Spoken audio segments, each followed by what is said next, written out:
We're back. 4ES Podcast number 2. I'm Sean. I'm Nick.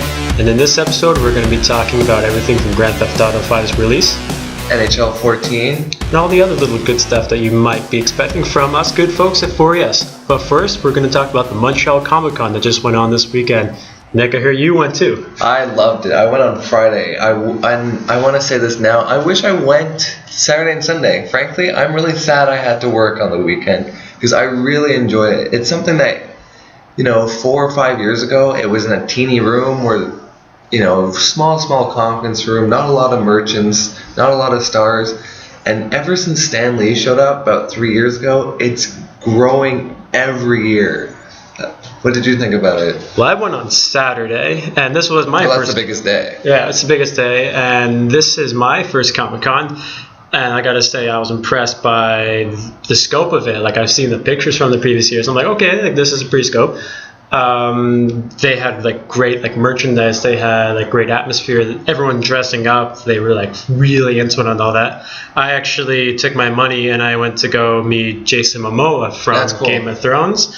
And me and him, we actually just started talking about his directorial debut, which is scheduled to come out hopefully maybe winter time. It's an independent movie, and as he was telling me, it's been a nightmare to develop. But he wants to get a Kickstarter campaign going around and do a tour for around the world. He doesn't say where, is it either North America or around the world. Do a Kickstarter campaign, screen his movies, and he said he just wants everyone to get really drunk and enjoy watching his movies. That's pretty cool that you actually brought up something that wasn't the Game of Thrones. I mean, I didn't get a chance to talk to Will Wheaton last year, but I remember my own mom said to me, don't talk about Star Trek. Yeah. Go up to him and talk about, his other work, Stand By Me. Yeah. And I really liked that movie, and I didn't even realize it was him. Yeah, so I didn't either. Yeah, he's the main character. How about that? But, it's funny about that Comic-Con, because for those who don't live in Montreal or don't really know about it, it's not San Diego. Oh, no. One day it could be. I think one day it could be at the New York level. It could be third best. It could literally become that thing where you go to San Diego, New York, Montreal. Yeah. But what it needs right now to get itself off the bench and into the field, if you would forgive the sports pun, would be to get some sort of premiere there. We have the conference room. We have all these big names that are starting to come there. Aside from Game of Thrones, we had Sean Astin from Lord of the Rings was there.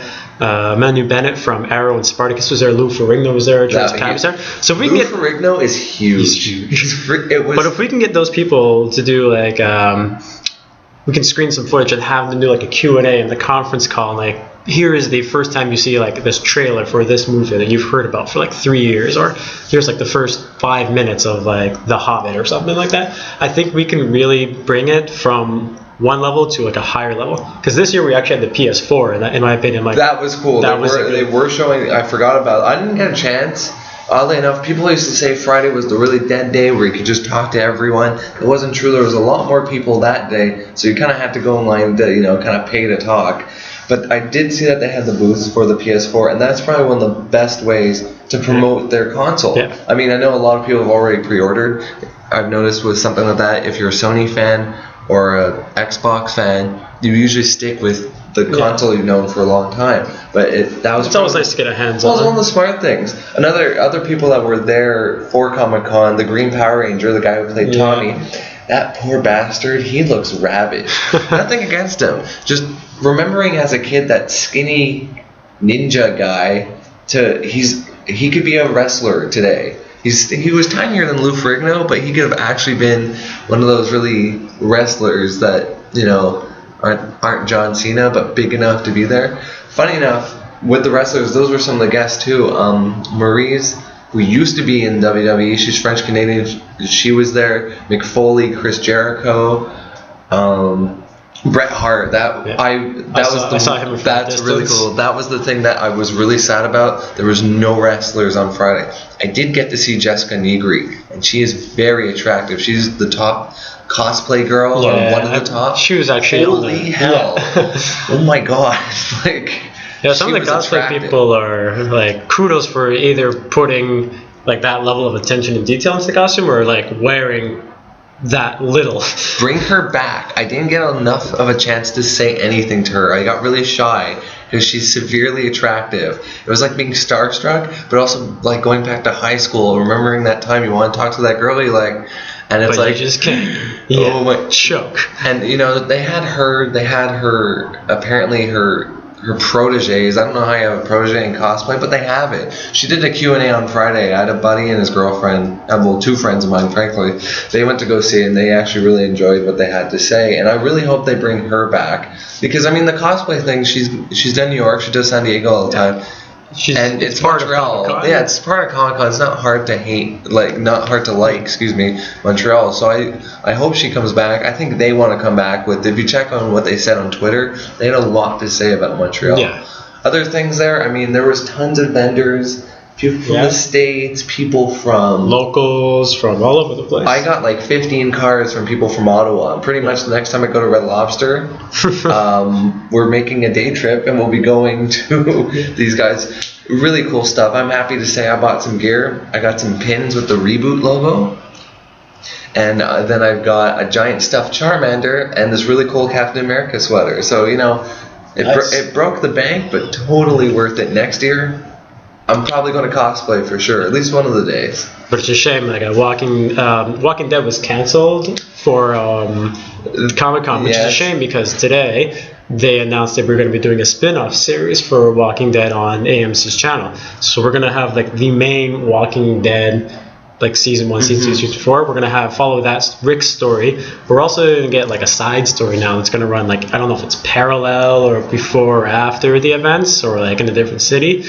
But it would have been like, the internet's heard these rumors, now it's confirmed. It would have been nice to like get the one-on-one just like a day before. Yeah, you got a good point there. You know, the fact is they did cancel, and that's one of the things that Montreal, you know, obviously last year they had Patrick Stewart and William Shatner. I got to see both of them. Really cool guys, and it was jam-packed with those people from Star Trek. And from other stuff, of course, people from Buffy the Vampire Slayer. And it was too bad to see that not only were the Walking Dead people canceled, it was Battlestar Galactica people, a couple of them canceled, and Carrie Fisher and Billy D. Williams from the original Star Wars, they also canceled. So Montreal kind of had to compensate in a sense, but not even a big enough compensation because I think Jason Momoa is pretty big compensation. Well, that's true, but losing Kevin Smith was pretty bad too. Yeah, but that was like a last minute. Yeah, but a very last minute.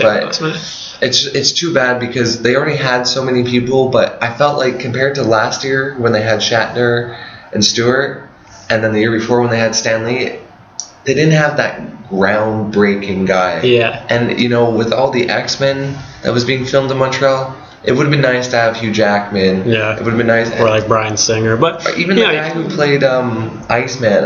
I can't believe I'm forgetting the names right now. So many. Ashmore? I think so. There's so many people in X-Men that it's easy to lose track of who's in it now. And you know, if they like Montreal so much, they could have easily come back. But anyway, we're on to another topic. So I believe you have something to say about the NHL. I want to talk about Comic Con more. It was so fun. But yes, going on to something new. I'm not talking about NHL season right now. Although it is starting. It's about to start. It's creeping up on us. We've got our preseason going. That's a topic for there.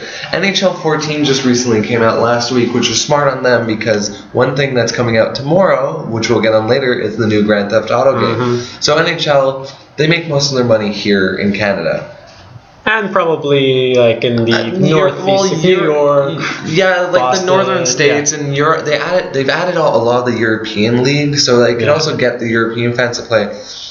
But money-wise, you know, you're going to get most of it from Canada. It's an anniversary game. It's 20 years after NHL 94, and they added in an anniversary game mode, which you should come play. I saw the video footage of that. That's really pretty fun. Interesting. I really enjoyed it. It's crisp. It's clean. It's funny to play. Because it's old, but it's like, here's old today. Yeah, but it was fun. Funny enough, later, after playing a couple of rounds of the anniversary game, I looked through the settings, and they've got the tournament modes and the run for the cup, and they have, like, you know, the usual, but getting it better. There's a couple of things I didn't like about the game. I'm not sure if you've seen like Well, I've seen it, but I haven't played it. Have you seen some of the negative reviews toward it? Yeah. Okay, so you chime in if it seems like their Legends team. Yeah, I heard about that. Oh my God! Screw you, EA. Just because 2K is out of the picture, don't crap out. It's bad enough your company was rated terribly. Like one of the worst to work for. EA was actually listed as worse than Citibank 2 years in a row. And if you're worse than the bank, then that's really bad. And this is where don't start crapping out. It's bad enough a lot of NFL fans feel that you crapped out. Although I haven't played it yet. When I do, I'll talk about it. But for NHL, the Legends mode, I think the Legends were exactly this: Jeremy Roenick, Wayne Gretzky, and like about 2-3 other people. But this is supposed to be a legend roster. The roster consisted of people like Mike Richards and people who should not be considered a legend at all. Not yet, anyway. You can easily make a legends roster and take 1 or 2 of the best players from each team. Heck, have 2 legends teams. Because there's so many Montreal Canadiens, dare I say Maple Leafs, Bruins. You know, Bruins fans will say Chara is fantastic, but anyone outside of Boston will disagree. He can be a legend when he retires. He's not a legend now, and he shouldn't be on the right roster. Yes, Crosby and Stamkos make sense, but that's down the road. Give us guys that we haven't seen. EA would be even smarter to make a new season mode where you brought in every team and gave them the top rosters, and then you could have a league of your top teams playing. So the Canadiens with Richard, Beliveau, Patrick Roy. And then you can have, or just basically have like a dynasty mode and have we already have dynasty. Well, not like a dynasty mode, but like but I know you can go like back in time and play like legendary seasons or something that. If not that, at least you get your Oilers with all the greatest Oilers from the beginning of the Oilers to today. Plus like a greatest hits. Yeah, but you have the 30 teams that are now, so you put in those people. So basically you take every player that's ever existed and you sort of just make like your dream team. So that was one aspect that really annoyed the hell out of me, and great, thank you for giving me Jeremy Roenick. But technically though, was it a good game? Well, that's where I get to this point. It's a game that I feel for people who haven't bought it yet, and I know like the line at EB Games is humongous, so a lot of you already have it. Give it time. One thing is, everyone loves updating the roster, and thanks to the magical thing we call the internet, you can update the rosters. The problem is NHL's not put out a recent enough roster, and I think it's only going to come out once the preseason is over. I haven't started a Canadian season. Instead, I did a fantasy draft, which was fun. But one thing the fantasy draft pointed out for me, it kind of exposes the NHL as a league that has watered down hockey. There's a lot less scoring players. And I noticed that to make a good enough team in a fantasy draft, don't put your team in the top 10. Because sure, you can get Crosby, Stamkos, or Tavares, but you're going to miss out on quality guys that you might not think of right away. So there was that, but that's kind of a complaint towards the NHL. I felt the game at the beginning was stiff. I felt like even you skating, it felt like the control. Like it's heavy? It felt heavy. It felt like the analog sticks weren't working. It felt slow to me. And hockey's supposed to be a fast game. It did lag. That might be my fault because I think my TV just can't handle it anymore. I don't have an HD TV in my quote-unquote man cave. You've seen it. It's that big box. Oh, yeah, it's a box.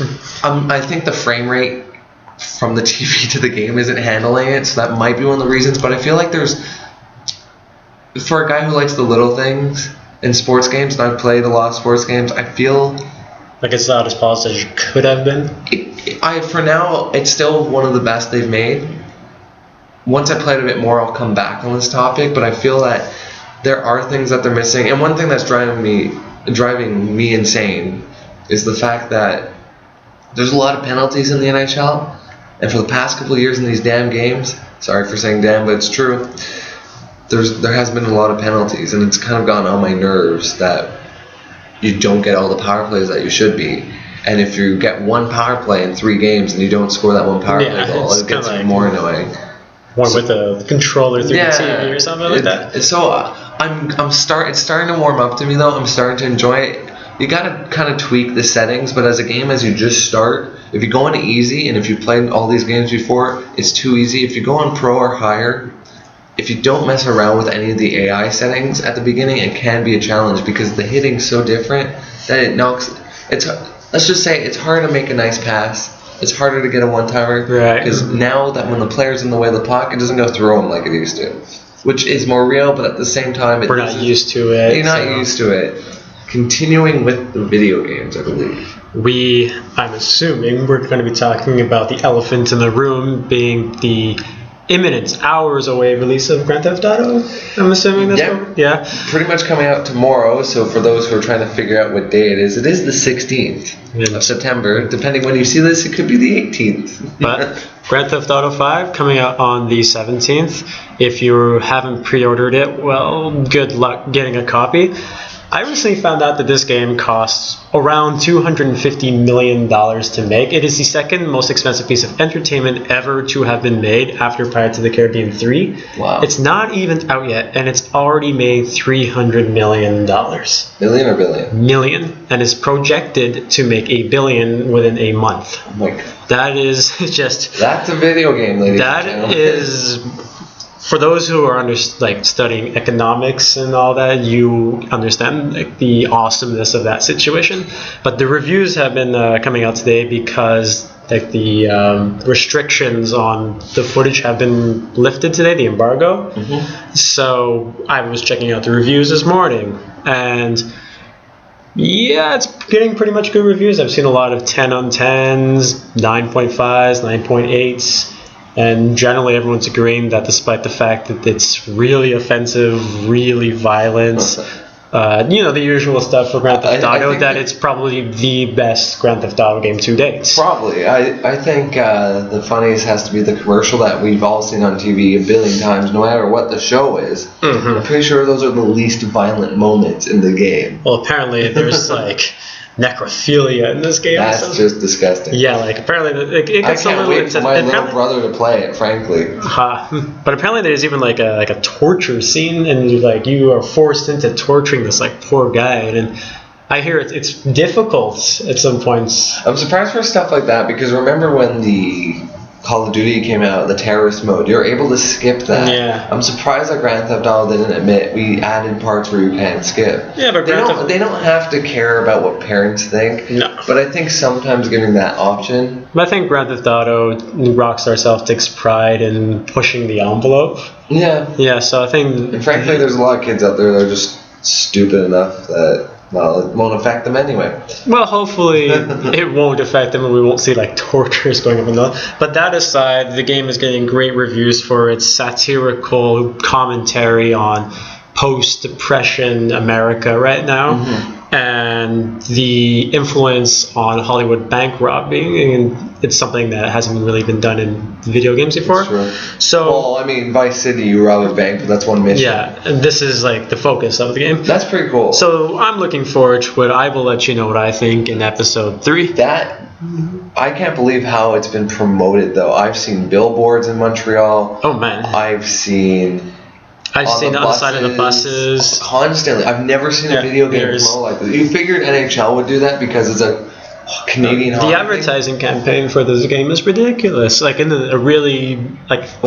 could have been Transformers or something of that caliber. It's a AAA blockbuster. I find at this point they didn't even need to promote it. So many people... Even my mom comes up to me, she's like, oh, I saw that game you pre-ordered on the side of the Metro. So you obviously pre-ordered it. Oh, I pre-ordered it. I have not. But I have a little brother, as I just mentioned before, who has pre-ordered it. Thanks, Mom. And I will be sure to be borrowing that from him later on down the line.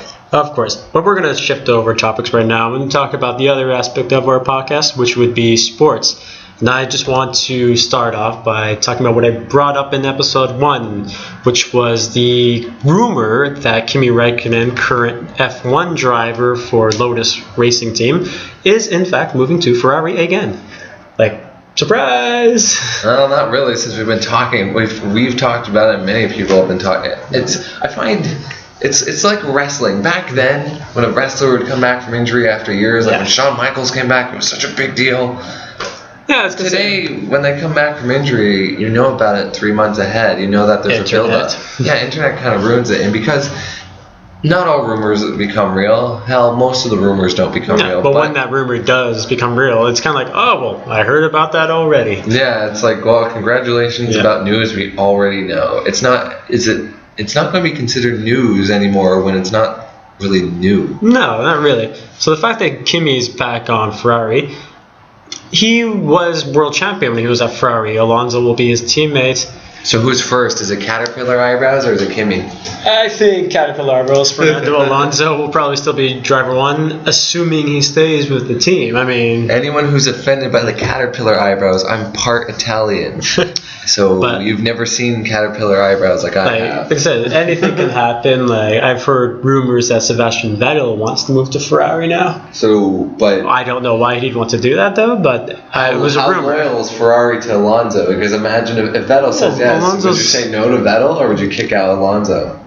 Vettel right now. Vettel's doing better right now. That's the thing. That's true. How much money do you lose when you're this is something I don't know about racing. Maybe you could answer this. Is it contracted yearly, or is it like in other sports where you can have multi-year deals? It can go either way. Like you can have 1-year deals, or you can have like 2, 3, 4, 5. Obviously, you don't go too far because of course. But the thing is like if they sell Alonso next year, can they break the contract, or is it harder to break? Not too sure in the exact specifics, but it seems to be more like with the if the drivers and the teams are both like mutually agreeing on something, it seems that it happens. Like if the driver says, "I don't want to be with my team anymore," usually it seems like that driver will move teams. Mm-hmm. So that's what I'm assuming. These drivers usually do 1 or 2 year contracts, so they can easily trade their teams. Or if they show interest in like another team's like sees a lower end player who's rising up the ranks, they could probably bring that player in a lot quicker. Mm-hmm. But that's a story for another day. I think. For sure. And I didn't really get a chance to see it, like changing topics right now, but over the weekend there was the boxing fight, like the Mayweather fight, and logic dictates you don't bet against Mayweather. Like you would assume he's going to win, or like the one day, like the Anderson Silva fight, he will lose eventually. Hey, you stop texting. But I'm texting my girlfriend. The fight ended in a draw. That was the Mayweather? Sorry. Yeah, that was the Mayweather fight. And the fight ended in a draw. Won. No, the fight ended in a draw. Oh, yeah, see, that's how much I pay attention to boxing. Not the conversation, just the boxing topic. Don't ignore me like that. Not ignoring you, I'm ignoring boxing. Because I just can't stand Mayweather. But you can't stand Mayweather, but I know he's kind of... Boxing was always considered the closest sport to extinction is boxing. They've always considered it that. Well, ever since the UFC. Yeah, especially with UFC coming out. And you know, not having the Mayweather-Pacquiao fight ever, because at this point Pacquiao's just getting too old. And that's probably when Mayweather will challenge him, when he's too old that he knows he'll win. Mm-hmm. But anyway, continue. So the fight ended in a draw. And like I said, I have not seen the fight. I cannot comment on the details. But based on what social media has told me and what friends have told me, like via text, Facebook, blah, blah, blah, blah, blah, that this is not the first time this happened. This happened during the last fight as well with Pacquiao. And this is the Alvarez fight. And it's like 2 draws in a row. The refs definitely need to sort their crap out. It seems like refereeing in any kind of sport has really crapped out. It's not so much about refereeing anymore as it is about getting FaceTime, because no news is bad news, or whatever that saying. Mm-hmm. What's the saying about the, no news is bad news. Well, there's a lot of news that's bad news, but no news like bad news. But you know what I mean, like just it's a way that, it's you're promoting yourself. Any promotion's a good promotion. So for referees, they pointed that out with baseball. That baseball umpires, you know their names more now. You know who the hell's doing the call, so you get mad at them more. A lot of baseball fans will always remember the name Jim Joyce because he screwed over Galarraga's perfect game years back. So I'm just finding that maybe the referees are just not so much focusing on their craft of being the official and more trying to get like some sort of recognition. Yeah, because 2 draws was it the same referees for the draws? I'm not sure if it was the same referees, but it was both Mayweather fights. Yeah. So like 2 draws in a row, you gotta start saying like, No, there should be a clear-cut win and lose, and I'm assuming that the fact that people freaked out, that there should have been an obvious winner. I think it said Pacquiao back there, so I just want to confirm you didn't mean Pacquiao. Like Manny Pacquiao. So he had a draw fight as well? Yeah. Oh, okay. But if my memory serves correct, I'll do a quick search right now. But I remember that last time. Manny Pacquiao fight right now. But you were going to say something about baseball. Yeah, well, just my favorite baseball player as a kid growing up was Vladimir Guerrero of the Montreal Expos, and he just recently announced his retirement. I wrote an article about it on Last Word on Sport, and so did Ben Kerr. He announced it, and I kind of talked about, I reminisced on Vlad. To me, he's one of the best players I've ever seen. Best bad ball hitter out there. It's so unfortunate he didn't get to hit 500 home runs. He had to make it official finally through injuries and family reasons, although he hasn't played a couple years. But that's a hell of a player, one of those that you could look up to. He never spoke English, but the way he played did enough speaking for him. I really hope that when the Toronto Blue Jays come to Montreal, that they honor him somehow, because he's probably one of the best Expos ever. He's for sure one of the best hitters. Gary Carter could be the best. The best power hitter is for sure Vladimir Guerrero. Continuing with the baseball, and I know you're joining me on the second game. For those who don't know, which you must be sitting in a cave with your fingers in your ears and your eyes shut. Montreal, not the Montreal Expos, I wish. The Toronto Blue Jays are going to play the New York Mets on March 28th and 29th in 2014. It's 2 exhibition games, but it's to promote baseball in Montreal. Another article that I wrote about as well, kind of talking about the fact that it will be Montreal fans kind of showing Major League Baseball, we want our team back. There are a lot of us. For those who go, well, no one went to the games, there's a lot more reasoning to why the Expos failed at the end. It's almost a heartbreaking baseball history, but a lot of Montrealers are embracing that history than being angry. So this is a great way for Montreal fans to go out and promote. And for those people who don't have tickets left, there are a good amount available. Although they're not terribly expensive either. They're not. I did have a hard time trying to get good seats for 8 people, which is the game we're going to. But I got us decent seats, and maybe we'll catch a ball.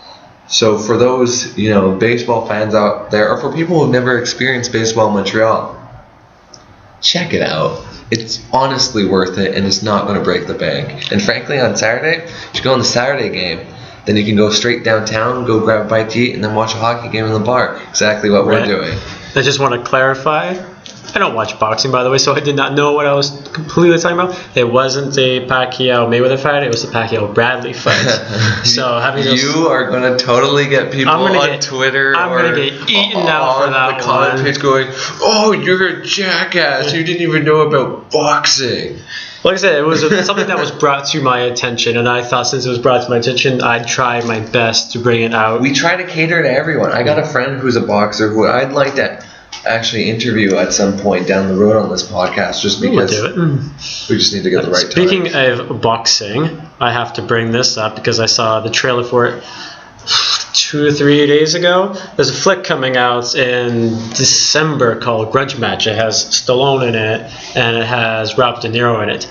And if you're like me and you know your movies, especially your sports movies, you will realize that Stallone being the lead Rocky Balboa in the last 6 Rocky movies, and De Niro being D'Amata in Scorsese Scorsese's Raging Bull, this movie feels very, very similar, unoriginal, familiar. Very familiar. It's almost like they're making fun of their own series without it actually being a comedy, which is weird because the trailer shows just like the gritty, like old man boxing. And I actually just saw it because you just showed it to me. It does look like the movie. Yeah, even the last. If Rocky. It wasn't, if they never said the boxers' names in the movie, like they just went on assuming. The whole trailer without ever referencing them, I would have guessed Rocky 7. It is that there's even a scene where Stallone is about to go punch the pigs in the meat factory. Like it's so familiar, so close to home, and I feel like with it being already so close, why not just do Rocky 7? I don't know. Yeah, that's actually just really. It's almost like movies are running out of ideas. Well, that's the thing, and I would understand it maybe if it was a comedy, but this trailer for the movie Grudge Match does not look like a comedy. It looks like a gritty underdog coming of age for the old man sort of thing for the boxing movie. And I'm just like, So that's pretty much going to be a movie that we're going to be on the fence about seeing then. Yeah, because I saw the trailer. The trailer and I was like, okay, it does look like a good movie. Like, it looks fun. Like, it's got a good cast. Like, Alan Arkin's he's Sylvester Stallone's trainer in the movie. Kim Basinger's in it too. Shane from The Walking Dead is in it. And it's just like, it's a well-rounded cast. But way too close to home, too familiar. I'm on the fence right now. I don't know what to say about it. If about I had a choice between that movie and Thor, I think I would pick Thor. Well, frankly. Thor's coming out way earlier. Yeah, but still. That's why I find that. Which is a cheap segue into our next topic. But it's not about Thor, actually. It's actually about the S.H.I.E.L.D. television show that'll be coming out actually next week. I've yet to really next week or the week after? Yeah, next week. It's gotta be next week. It's gotta be next week. Everything's starting next week. Simpsons, everything. the great Jumping the Shark television show, and How I Met Your Mother. That's another topic for really another day. But the news, aside the fact that Coulson is supposed to be dead, and he's alive.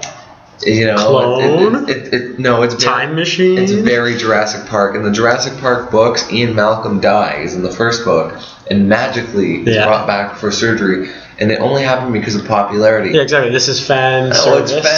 It's fan service because S.H.I.E.L.D. Coulson was everyone just loved. They didn't like him, and then they went on. I couldn't stand him in Iron Man, so when I saw him in Thor. And then I really couldn't stand him in Thor. I'm like, why? Yeah, and then I came to terms with liking him. Was sad about his death, but still confused about why he's still alive.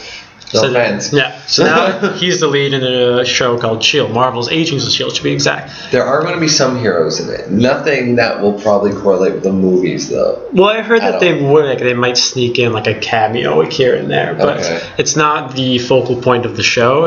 It's more about characters like in the Avengers, Maria Hill and Nick Fury. God, I hate Maria Hill.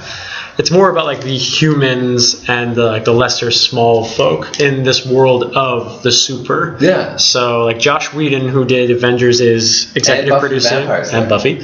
He's executive producing the show, and he's directing episode 1. So. And Firefly for all you nerds out there. Knocking on wood that turns out to be good. Firefly's awesome, by the way. A lot of things he touched turns to gold, even though sometimes Fox is stupid and puts it off the air. Like Firefly. Yeah, Firefly. So, hoping for the best. I mean, if Marvel's on a streak right now, here's to them pulling off another wonder. Mm-hmm. And speaking of one-hit wonders. One-hit wonders? Oh. I heard wonder. I was trying to make a bad pun. I was actually going to mention something about This is where we need sound effects and you put the cricket noise in. No. You put the cricket noise because, like, I'm pretty sure everyone decided to turn off the podcast.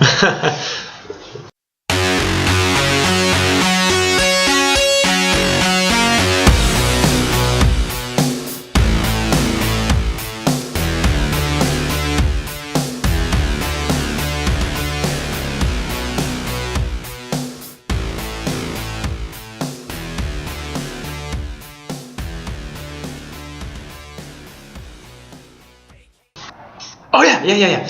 I remember now.